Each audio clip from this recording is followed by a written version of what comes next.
Welcome to One Word Stories, episode number 10. Today, my guest is Chené Swart from South Africa. Welcome, Chené. Thank you, thank you. Goeienaand, which means good evening in my Ah, in my mother tongue. Yes, it's called Africa. Afrikaans, and it's a mixture of Dutch, Malayan, Portuguese, more or less everyone that passed our shores in our colonial history dipped into the mixture of language that we call Afrikaans, but the majority Dutch. So people in the Netherlands and in Belgium can often understand. We can understand one another at least on some level. Yeah, yeah. So you are already revealing the focus of our conversation because actually you are the narrative coach. You work a lot with narrative methods, come originally from the narrative therapy. And you are an author of a fantastic book, Reauthoring the World, that is a real eye opener regarding leadership, regarding women empowerment, regarding also working with stories in the diversity context. When I think of Chené, I immediately have this three focuses, so to say. What is actually this turning point in your life that brought you to working with narratives? Mhm. Yeah, it was a story in my own life that was stuck. I grew up thinking that I want to be a therapist one day when I grow up, and it was amazing after all the books that I've read that I was so stuck in this story. And when a very good friend of mine said, I found this new kind of therapy. Am I interested? And I just was desperate. I said, try it on me. And I'll never forget, right? I can still remember the lightning in the room. It was evening, that this beautiful purple couches and where this conversation, it was a pure just friends, and started me asking these kinds of questions that put us in relationship to problem stories, and the kinds of questions that um, separate you from them, separate you from problems, separate you also from a whole context. It also makes visible where stories and problem stories come from. And so when I tasted almost what people say the Kool-Aid, it was such an opening in my own life that I went on a quest almost. How can I study this? How can I teach others? How can I work with these ideas? And so I did a master's and a doctorate in practical theology, specializing in pastoral therapy. That is the only way in South Africa that I could learn this approach. And I completed my studies and thought I'll be a narrative therapist in a small room with somebody else for the rest of my life when I met an organization development consultant. And like all OD people, they always interested in finding new methodologies for their suitcases of tricks when they go into organizations. And so that was amazing that he invited me in to teach his team in Pretoria, part of a big bank, these ideas and beliefs. And it was a wonderful entry into the language of the organizational world, the kinds of things that the way they speak, like with check-ins and check-outs and roll-outs and bottom lines. And it was fascinating. I felt like Alice in Wonderland. They have talking the funny, and they have to tell me everything what they mean when they use these words, and that was just a gateway into really opening my horizons into a community work, almost the community of workers in organizations and leadership. And I'm forever grateful that I got to translate almost these ideas and approaches into another space, always feel like a musician that did the variations on a theme in a way that that that is not. It doesn't sound like therapy. I always say I translate these ideas for ordinary people, and I'm forever grateful for Yeah. that opportunity. Yes.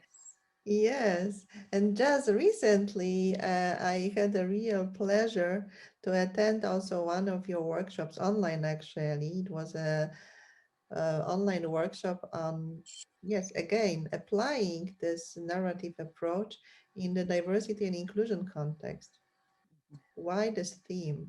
You were offering it in tandem with Lungi, and Lungi is a wonderful Black woman who brings lots of wisdom to the table as well. And it was very, very powerful. So, yes, what is it that, makes it so important to talk about diversity and inclusion in South Africa right now? Mhm.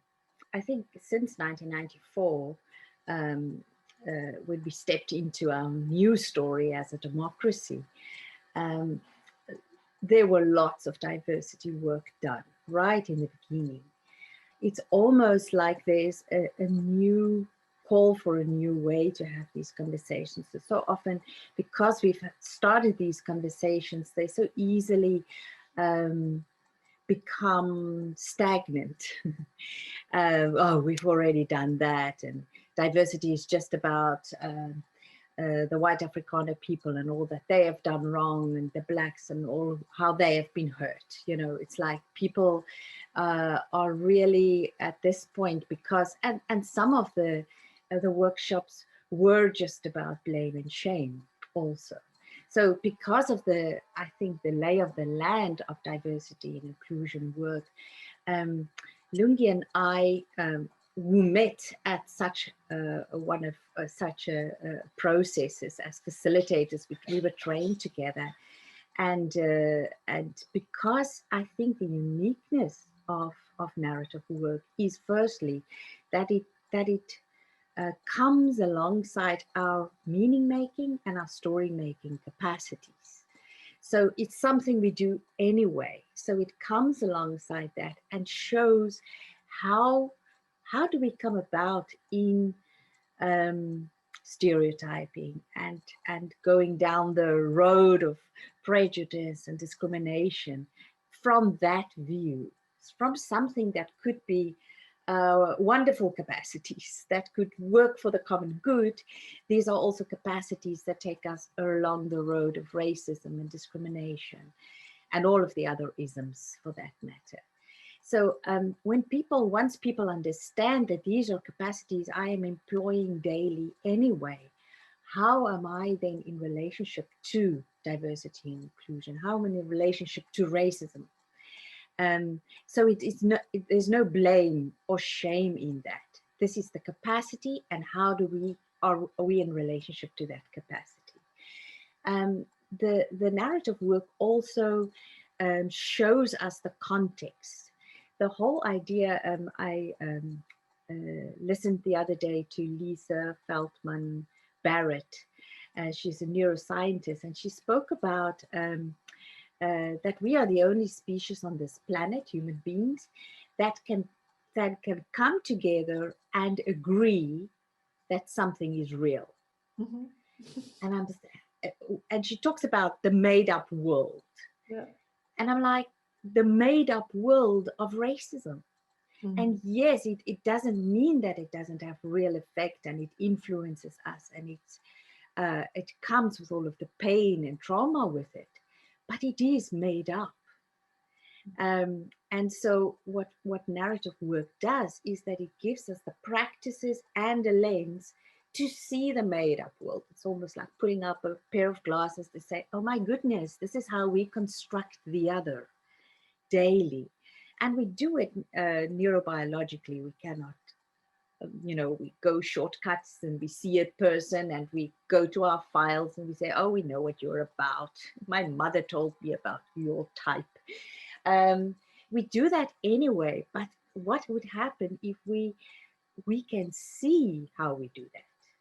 and what happens when we see the effects of that world that we have constructed. And so that also gives me a bunch of hope, because if we are if we are making it up as it is, we can also remake it. And this is also what Lisa Feldman says, you know, the possibility and the hope is there, that if we understand that we are making meaning and we are making stories about one another, we are we are making the world together by how we act with one another and the stories we tell and retell about the other, then that opens up the possibility for us to tell different stories, and to have different relationships and to have different practices. And that is also what gives me hope. And I think here in South Africa, we are also hearing the on a continuum almost, the dark side of sentences and stuff that we would have heard in apartheid times, and then how do we call them out? How do we talk about them in ways that people feel they can actually do something about it? Mhm. Otherwise, it's just this overwhelming feeling from we're back in apartheid, or we're back there in 1994, or even worse. Um, and for me, another lens that the narrative work gives is the dignity, is the practices that enable us to re-dignify one another, to go beyond the stereotypes and the prejudice. So it feels that it offers ways of seeing and doing that can unother the other, in big and small ways. Because for me, if we don't know that we are making the world, we would never have the the imagination that it can shift and move, and we won't know that there are practices that can shift and move it. You also mentioned in your greeting all the influences on the language. And when you were talking about also this Dutch influence, and of course the Dutch colonial history, I immediately had to think also of the current exhibition at the Rijksmuseum. It's Mm-hmm, called Slavery, and it shows 10 different people with 10 different stories mm-hmm, from different corners of the world, former Dutch colonies also, but from different angles. So not only the slaves, but also the people involved on the other side. mm-hmm, And when I listen to you also with all the words you use, redignify, unother, redefine, re-narrate, but also re-author, yeah, it indicates that we are at this point that we are really creating, co-creating better, hopefully, futures, and still they are rooted in the past. So working with stories actually doesn't mean so much working only with stories of the past. It's just part of it, isn't it? absolutely. Yes, yes. And seeing our stories of the past, you know, I have also done this work in other countries, and I've often uh, found the stories of the past are sometimes so hidden that that only when we see them and they are told and retold to us can we kind of look at them again and reauthor them. How can Um, we re-author? Because this is also the yeah. question I still remember many, many people had when we saw the title of your book. Yes, yes.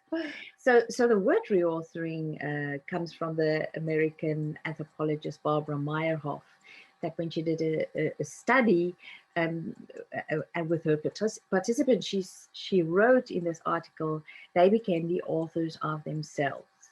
So what happens is that in our context, um, context have so much in mind for us. What is the good life? What is right? What is success? who's allowed to speak, who's not allowed to speak, who's in, who's out. All of that stuff happens in the context, or the taken for granted beliefs and ideas of how we come together as societies. And because of all of those things, and the invitation of reauthoring is, how can we take back almost the pen in the writing of our lives? Often we hear people say, this is just the way things are, this is just how it works, this is how it's always worked. And those are sentences that says that the pen is not in our hands. The pen is in the hands of a society that decides for us.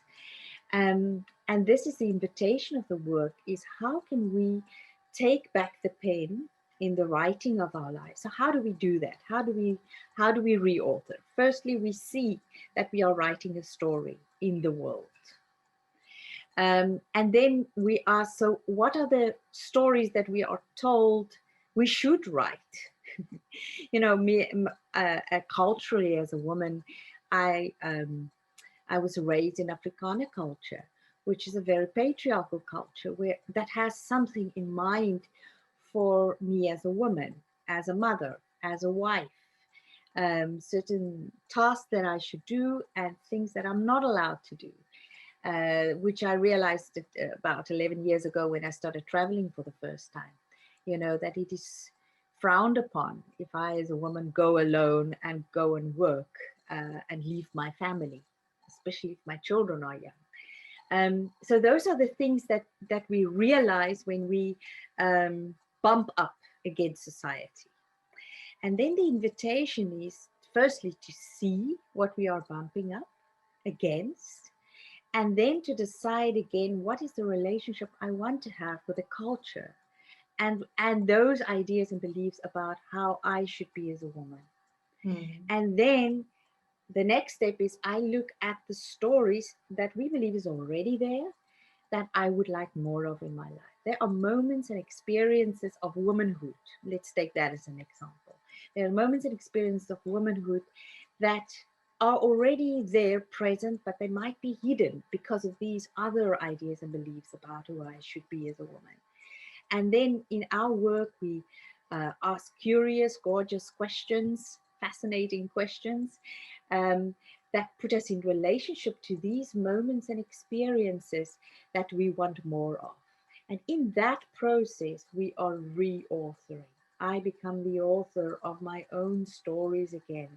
And I invite communities to author those stories with me. So I have a bunch of friends who, when I get stuck, I can just ring up and I say, I don't know about this anymore. And then they say, do you remember that moment? So they're almost we call them your life club members. And they are your supporters that remind you of those stories. So when we say reauthor your own story, it is not an individual act. Like you all by yourself on a little island writing your own life, but your life is written in relationship to others, as your identities are also made in relationship to a world. So we always walk across the bridge from our own stories back into the world and saying, so what is the stories that I want to be part of reauthoring in this world? And diversity and inclusion is definitely one of them. Currently, in these very uncertain times, yeah, during the COVID time, these reauthoring practices can be really life-giving and life-saving when people feel, and there are really many of people like that, they feel stuck Mm. and that don't really know how it's going to continue. So when I think of, this really uncertain times, what was actually one word that, or maybe there is this still relevant one word that supported you personally during this time? Mhm. So when you asked me, I immediately said abundance. Mhm. And thank you for asking me again if it's still abundance. And it is still abundance. It was exactly a year ago that a friend of mine, Griet, and I did workshops in Belgium. in the town of Lier. And tomorrow, a year ago, was when all of the lockdown started in Belgium. And then on the Sunday, our president also made announcements about our own lockdown. And by the Monday, I was back home. Mm. Um, and I remember when the lockdowns were announced for us, um, I had, and maybe initially the thought was, how am I going to survive? You know, when all your work is cancelled, and now you're back in your country. How am I going to survive? How are we going to eat? Was my immediate thought. Mm. And I remember I told my husband, go and buy, because I when I came back, I self-isolated because I didn't know if I had COVID, and I didn't want to be one of the statistics that brought COVID to my country. So I went into self-isolation for 2 weeks. And so when the lockdown happened, I couldn't go out and shop. And so I said to my husband, uh, go and buy me some seeds and compost. Mhm. And he was like looking at me because he knew that I don't I well I have a story that I don't have green. I think they call it green thumb in some cultures, but we Yes, call it exactly. green fingers. And so he was like, what? So I had to almost negotiate like a whole day with him, like, really, I want seeds. And eventually he did buy some seedlings and some seeds. And um, and then we started a little patch. And they helped me clear the ground, and we started planting. And the places that he planted, he just like threw hands full of seed. And within 2 weeks, they came up. And I think by May, I ate out of my garden. So that was 2 months later, more or less, that I could have a whole salad bowl full of Yeah. things out of the garden. And I was sitting in the garden, and it was as if the earth was talking about its abundance. Every time I open up a pepper and I see all of the seeds and that speak of the possibility of an alternative world. Mm. Um, It's a fantastic story of, reauthoring. So that you. exactly, and then also giving back to the earth, Mm. and so this regeneration almost of the earth that now has earthworms in them that didn't have it before. Um, uh, so for me, um, when I think of reauthoring diversity and inclusion work, it also talks about the abundance of diversity, the abundance of diversity in the world, and how diversity, if it is seen and acknowledged and valued, can bring us into a space where we can see the world almost holistically. We Yeah. can hear all the different voices that speak about the possibility of the world, not from one privileged voice only. Um, and inclusion, then, I think also when it happens, talks to me of the abundance of gifts.